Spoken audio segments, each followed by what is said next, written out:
कमजोर पड़ते इंडिया गठबंधन के बीच संजय राउत ने बड़ी चेतावनी दे दी है।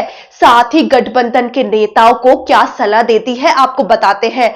दरअसल उनका ये बयान तब आया है जब शिवसेना उद्धव गुट ने महाराष्ट्र में स्थानीय निकाय चुनाव अकेले लड़ने का ऐलान कर दिया है। इस कदम से इंडिया गठबंधन और एमवीए गठबंधन की एकता को लेकर सवाल उठ रहे हैं। शिवसेना उद्धव गुट के दिग्गज नेता संजय राउत ने इस पर सफाई दी है। उनका कहना है कि उनका मकसद अकेले चुनाव लड़कर अपनी जमीनी पकड़ को मजबूत करना है। वो बोले इससे इंडिया गठबंधन या एमवीए को तोड़ने का कोई इरादा नहीं है। संजय राउत ये भी बोले कि सहयोगियों के खिलाफ चुनाव लड़ना कोई बड़ी बात नहीं है, लेकिन पार्टियों को एक दूसरे को गद्दार कहने जैसी बयानबाजी से बचना चाहिए। संजय राउत का कहना है कि 2019 में शिवसेना और बीजेपी का गठबंधन बातचीत की कमी की वजह से ही टूटा था।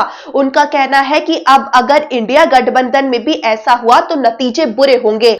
संजय राउत ने इंडिया गठबंधन को बनाए रखने के लिए कांग्रेस को नसीहत दे दी है। वो बोले कि इंडिया गठबंधन में करीब 30 दल है और उन सभी के साथ बातचीत बनाए रखने के लिए कुछ जिम्मेदार नेताओं को नियुक्त करना जरूरी है। वो बोले गठबंधन में सबसे बड़ी पार्टी होने के नाते कांग्रेस पर सबसे बड़ी जिम्मेदारी है। कांग्रेस को ये भूमिका निभानी चाहिए। इंडिया गठबंधन में बातचीत बंद होने को लेकर संजय राउत ने चिंता जाहिर की है। वो बोले कि अगर सहयोगी पार्टियों के बीच बातचीत बंद हो जाएगी तो कोई भी गठबंधन सफल नहीं हो सकता। वहीं संजय राउत ने दिल्ली में आम आदमी पार्टी और कांग्रेस के अलग अलग चुनाव लड़ने पर भी बयान दिया।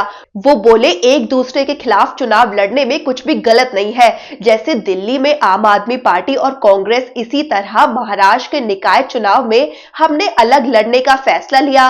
वो बोले एक अलग दृष्टिकोण आवश्यक हो सकता है। हालांकि ऐसे विकल्पों पर विचार करते समय किसी को भी अपने सहयोगियों को धोखेबाज करार देने की हद तक नहीं जाना चाहिए। वहीं इंडिया गठबंधन को आगे जारी रखने को लेकर संजय राउत बोले कि इंडिया गठबंधन ने लोकसभा चुनाव के दौरान देश की राजनीति में बेहतर प्रदर्शन किया है और इसे आगे भी जारी रहना चाहिए। गठबंधन में सबसे बड़ी पार्टी होने के नाते कांग्रेस पर सबसे बड़ी जिम्मेदारी है।